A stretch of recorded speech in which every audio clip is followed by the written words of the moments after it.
Astaghfirullah Rabbal baraya. Astaghfirullah minal khataya. Astaghfirullah Rabbal baraya. Astaghfirullah minal khataya. Astaghfirullah Rabbal baraya. Astaghfirullah minal khataya. Ibu-ibu, bapak-bapak sekalian, jamaah Cahaya Hati Indonesia, baik yang ada di Masjid Nurul Amar dan juga pemirsa yang ada di rumah. Tadi kita selalu mensenandungkan kita memohon ampunan kepada Allah. Astagfirullahaladzim. Pada saat kita mohon ampun pada Allah, ingat dosa-dosa kita apa. Jadi nggak cuma sekedar kering lewat mulut, tapi benar-benar menginsafi, memohon ampunan segala khilaf kita. Baik masa lalu maupun yang baru saja kita lakukan. Ya Bu ya? Ya. Bu? Ya. Bu? Ya. Diajak ngomong malah bengong.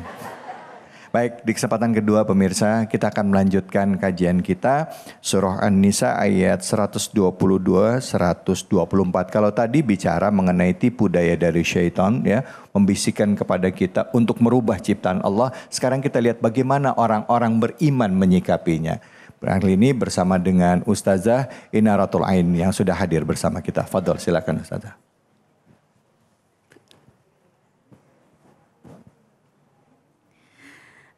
Assalamualaikum warahmatullahi wabarakatuh. Waalaikumsalam warahmatullahi wabarakatuh. Alhamdulillah. Alhamdulillahilladzi ja'ala al-laila wan-nahar wasyamsa wal-qamar. Wassalatu wassalamu ala sayyidina Muhammadinil Mukhtar. Amma ba'd. Awalan hayya bina nashkuru ilallahi azza wa jalla alladhi qad a'dana ni'aman katsiran hatta nastati'a an najtami'a fi hadzal makanil mubarak insya Allah. Sehat Bu? Alhamdulillah. Cahaya Hati Indonesia. Semoga semuanya sehat. Amin. Diberikan selamat dunia dan akhirat. Amin. Tidak mendapatkan laknat. Amin. Mendapatkan rizki yang berlipat-lipat. Amin. Mendapatkan rahmat dan syafaat. Amin. Dari beliau Rasulullah Muhammad. Amin. Allahumma. Amin. Amin ya Rabbal Alamin. Menjadi orang yang beriman, insya Allah penuh dengan kebahagiaan. Terutama dalam menjalani kehidupan. Dalam setiap langkah perjalanan kita dibimbing oleh cahaya iman. Di mana di dalam surat An-Nisa Bu, ayat 122. Ini lanjutannya dari tadi yang dibahas oleh guru kita Abi Amir. A'udzu billahi minasyaitonir rajim. Bismillahirrahmanirrahim. Walladzina amanu wa 'amilus solihati sanudkhiluhum jannatin tajri min tahtihal anharu khalidina fiha. Walladzina amanu wa 'amilus solihat. Kenapa ya ketika kita membuka Al-Quran itu amanu selalu disandingkan dengan amilus solihat. Seperti ibu yang selalu disandingkan dengan nama suaminya. Iya kan? Selalu sejoli. Amanu dengan amilus solihat. Karena ternyata amanu itu adalah keyakinan yang tertancapkan di dalam hati yang kemudian memiliki arti jika dilanjutkan dengan amalus sholihat. Maka amalus sholihat ini menjadi benih. Benih-benih yang kita tanam di dunia ini yang nanti kita akan memanen hasilnya dari akar yang namanya iman. Maka Bu, kira-kira kalau kita ditawarin mau masuk surga atau neraka, milih yang mana? Milihnya ke surga, tapi amalan kita ternyata ke... Wih, Ibu ke neraka. Kalau kita ingin ke surga, maka kita harus menapaki jalan untuk menuju kemana, Ustaz David? Ke surga. Kita ingin ke surga, tapi ternyata jalan kita ke neraka. Ya tidak sampai. Nah, ternyata ketika kita nanti sudah beriman kepada Allah Subhanahu wa taala, maka janji Allah wa'adallahi haqq menggunakan masdar haqqon, yaitu janji yang pasti akan ditepati oleh Allah Subhanahu wa taala. Di dalam tafsir Al-Muyassar dikatakan bahwa janji Allah itu pasti, tetapi ada janji yang sudah pasti tidak pasti, yaitu janjinya syaiton yang terkutuk. Na'udzubillahi min. Jadi kalau Allah sudah janji orang beriman, beramal soleh, hakon pasti masuk ke surga. Alhamdulillah. Jadi insya Allah ibu-ibu yang beriman dan beramal soleh itu sudah dijanjikan oleh Allah mendapatkan tempat yang terindah, yaitu surganya Allah Subhanahu wa ta'ala. Bagaimana keadaan surga? Dilanjutkan surat An-Nisa ayat 123. Laisa bi amanikum wala amani min ahlil kitab. Mayyamal su'ayyud zabih. Nah, jadi di dalam tafsir Ibnu Katsir dijelaskan bahwa surga itu tidak seperti yang kita bayangkan, yang kita angan-angankan kosong. Makanya kalau ingin ke surga harus berjalan melalui pintu-pintu surga. Jangan ketika kita kepingin masuk surga malahan jalannya ke neraka. Dilanjutkan mayyamal su'ayyud zabih. Barang siapa yang melakukan keburukan maka balasannya itu adalah keburukan yang serupa itu. Maka apa yang kita lakukan ya balasannya itu. Kenapa kita di dunia ini suka stres? Karena ternyata kita suka melakukan Kalau dalam lagunya syair Jawa, akeh wong stres mergo uripe gak beres. Tansah ngersula atine ngongsarina wangi mburu donya lali agama. Oh malah wis. Bablas angine.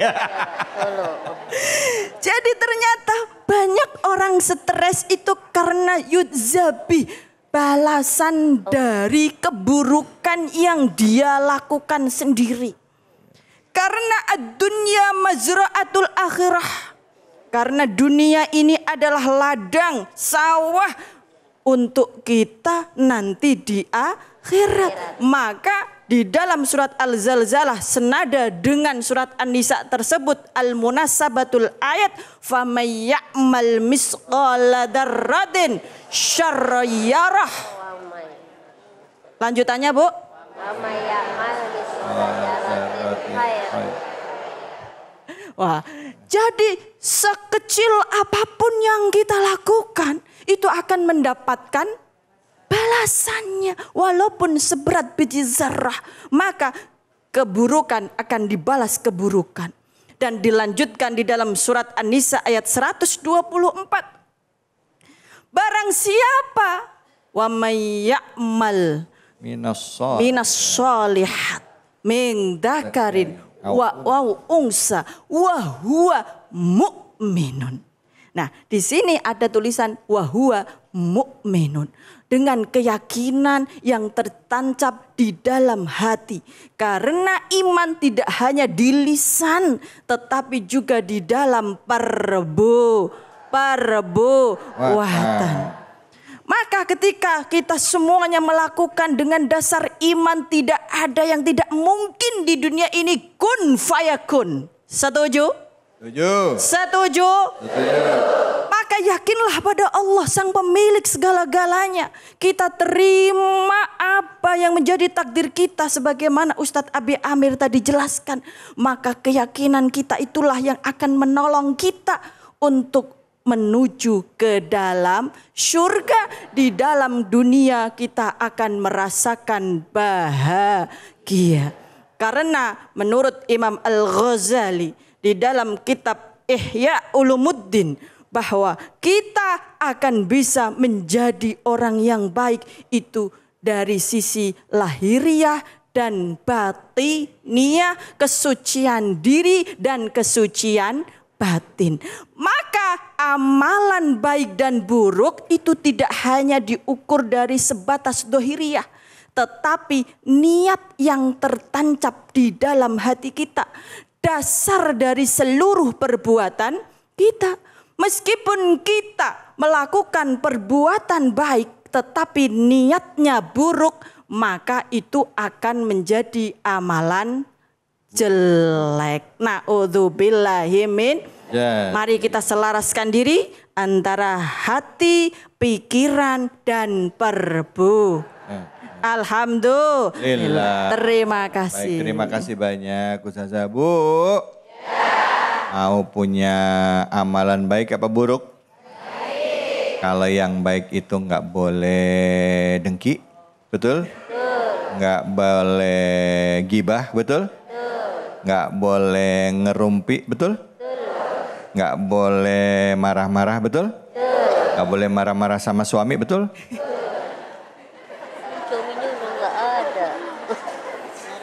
Gak mau. Kata bapak, aduh Pak, kalau ibu nggak ngomel sehari mah, saya ngerasa ibu kayaknya ada yang sakit nih hari ini kayaknya. Masya Allah. Bu, yang mau nanya siapa, angkat tangannya silahkan. Ya, oke. Silakan pertanyaannya apa, nama ibu siapa? Assalamualaikum warahmatullahi wabarakatuh. Waalaikumsalam warahmatullahi wabarakatuh. Izin Ustazah bertanya. Saya dari Tarbiyatun Nisa, nama saya Nur Komalasari. Jika seseorang itu sudah operasi plastik Ustazah dan mereka bertobat akhirnya, apakah tobatnya diterima Ustazah? Sebentar Bu, sebentar. Tobatnya itu gimana? Tobat mulut apa dibalikan lagi bentuknya, wujudnya? Tobat semuanya kan karena dia udah merasa, oh iya ini kan kodrat Allah ya gitu. Terus operasi plastik Ustazah, oh ternyata saya salah nih operasinya. Oh nggak boleh kan ya, ini kodrat dari Allah ya, kadar dari Allah ya. Jadi yang saya tanyakan, apakah tobatnya itu benar-benar Allah terima Ustazah? Itu aja, terima kasih. Assalamualaikum warahmatullahi wabarakatuh. Waalaikumsalam warahmatullahi wabarakatuh. Silakan Ustazah. Nih kalau urusan operasi plastik silakan ibu-ibu dan ibu-ibu saling menjawab, pas banget ini. Baik. Innallaha yuhibbut tawwabina wa yuhibbul mutatahhirin. Maka insya Allah diterima oleh Allah Subhanahu wa taala karena memang Allah menyukai, menyayangi orang-orang yang mau bertaubat dan mensucikan dirinya. Nah, kalau sudah terlanjur operasi plastik, alhamdulillah ya. Iya kan? Iya kan? Perlu dikembalikan ke bentuk asli nggak itu? Sudah terlanjur cantik ya, Bu.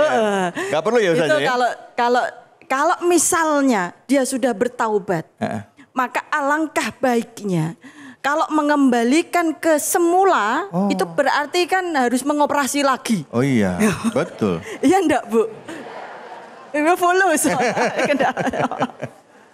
Nah, jadi pertaubatan ini dimaknai dengan kesadaran total dan kesadaran penuh dan tidak akan mengulanginya lagi. Ya.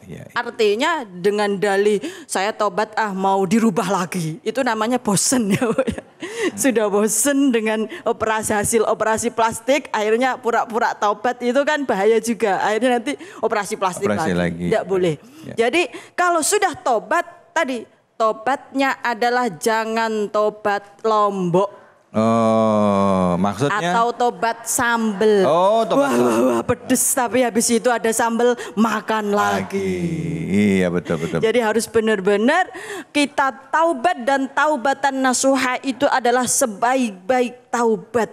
Dan ingat bahwa Allah itu mencintai orang-orang yang bertaubat meminta ampunan kepada Allah. Meskipun dosa kita sebanyak buih di lautan. Karena memang manusia adalah tempatnya salah dan dosa. Sekarang para pemirsa semuanya yang tidak punya salah, tidak punya dosa, siapa? Tunjuk jari. Ada. Ya ada. Ustadz David punya salah? Banyak. Saya pun punya dosa, dan semua manusia memiliki salah dan dosa. Tetapi yang dicintai oleh Allah, yang mendapatkan anugerah, rahmat dan ampunan adalah orang-orang yang mau bertaubat dan mensucikan diri. Bahkan Nabi Adam alaihissalam itu turun ke dunia, itu adalah berkah daripada dosa. Dosa yang membawa anugerah adalah dosa yang disesali, dosa yang diperbaiki, dosa yang ditaubati, yang menjadikan kita menghamba kepada Allah Subhanahu wa ta'ala. Doanya ada ya Ustazah ya? Iya. Doanya Nabi Adam ya? Doanya Nabi Adam ya? Dan doanya kita seluruh manusia ya. Yaitu Rabbana Dolamna Anfusana Wa illam taghfir lana Wa tarhamna Lanakunanna minal khasirin. Semoga kita semua termasuk orang-orang yang bertaubat atas seluruh dosa-dosa kita dan diterima taubatnya oleh Allah Subhanahu wa ta'ala. Karena sesungguhnya innallaha ghafurur rahim. Masya Allah. Terima kasih banyak Ustazah. Ustazah boleh nggak saya nanya Ustazah? Ya. Boleh. Kalau tadi kan untuk kasus operasi ya Bu ya. Terus gimana kalau sekarang lagi tren pemutih nih? Ya kan, mutihin muka, ya kan, itu kan merubah ciptaan Allah juga, ya kan, yang kulitnya aslinya emang nggak putih-putih banget jadi putih, ya kan, terus nato, itu kan nggak operasi, cuman tatonya alis, ya kan, nggak operasi loh Ustazah, terus suntik filler ya Bu ya, suntik filler, kok saya tahu banyak ya?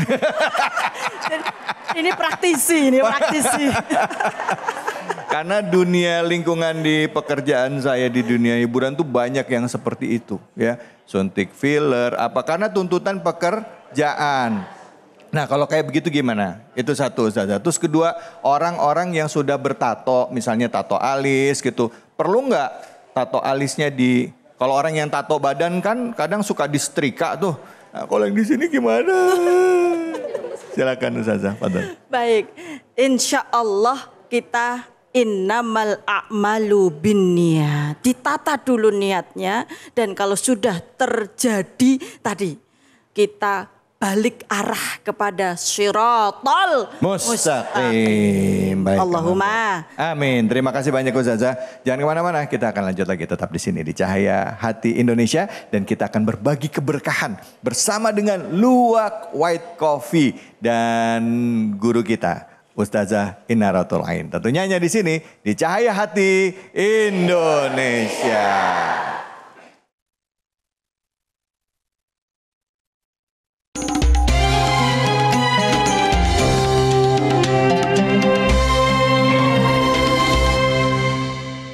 Assalamualaikum warahmatullahi wabarakatuh.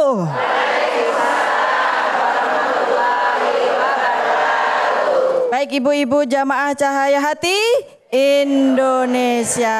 Saatnya kuis Cahaya Hati Indonesia berbagi keberkahan bersama luwak white coffee. Nih kira-kira ibu-ibu, bapak-bapak ada nggak yang mau dapat hadiah uang 1 juta rupiah nih?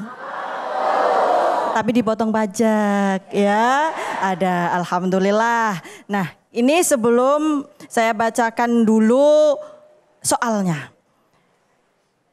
Di dalam surat apa kajian saat ini? Silahkan ada yang mau? Yuk, yang kerudung merah silahkan maju. Wah, ini merah-merah cerah. Baik, namanya Ibu?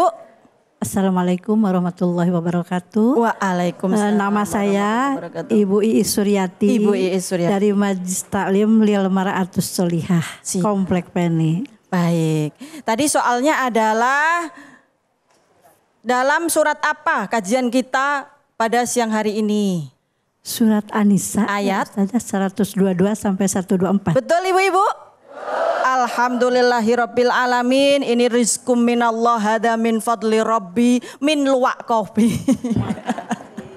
Jangan lupa dipotong pajak ya ibu-ibu. Tepuk tangan semuanya. Alhamdulillahirabbil alamin. Ini 1 jutanya buat apa Bu? Buat apa ya Ibu? Buat beli white luwak. Mau nanti minum semua kali. Iya, buat beli luwak white coffee. Baik, terima kasih ibu-ibu. Selamat ya Bu Iis. Semoga berkah dan bermanfaat. Jangan lupa dipotong pajak. Kalau begitu para ibu-ibu semua dan para pemirsa yang ada di rumah jangan kemana-mana. Tetap bersama kami di program Cahaya Hati Indonesia.